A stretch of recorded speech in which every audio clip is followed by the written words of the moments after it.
Welcome back to Neha blogs. આજ તો હે ને અમારે લગ્નમાં જવાનું હતું તો હું ને મારા ભાઈ હે ને તૈયાર થઈ ગયા નવા કપડાં પહેરીને પછી લગ્નમાં જવા માટે નીકળી ગયા।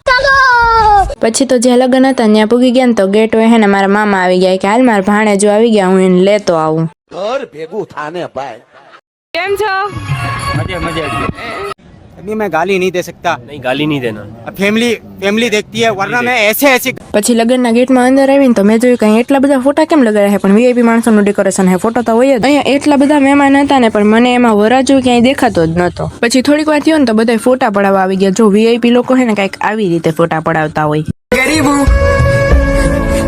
અને પછી હે ને મને ભૂખ લાગી એટલે મેં તો હે ને સીધો જમણવાર ક્યાં હે એ જ ગોઈતો અને પછી હે ને હું થાળી લઈને આવી ગઈ જમવા માટે। હવે ભૂખ લાગી તો જમવું તો પડશે જ। અને પછી થાળીમાં હે ને થોડુંક લઈને પછી અમે બધા હે ને જમવા બેહી ગયા ને તો જો અહીંયા એટલું માણસ જમતું હતું ને કે વાત જ પૂછવામાં। જમી લીધું ને તો ધવલભાઈ મળી ગયા કે વધામણું કર્યું કે ખાલી જમીને આવતા રહ્યા। પછી મને યાદ આવ્યું કે વધામણું કરવાનું બાકી એટલે 501 રૂપિયા ચાંદલો લખાવી દીધો। પછી તો મફતની સોડા પી લીધી। હવે મફતની સોડા પી લીધી એટલે મળીએ નેક્સ્ટ વિડીયોમાં। Tata bye bye see you. મારી આઈડીને ફોલો કરી લેજો।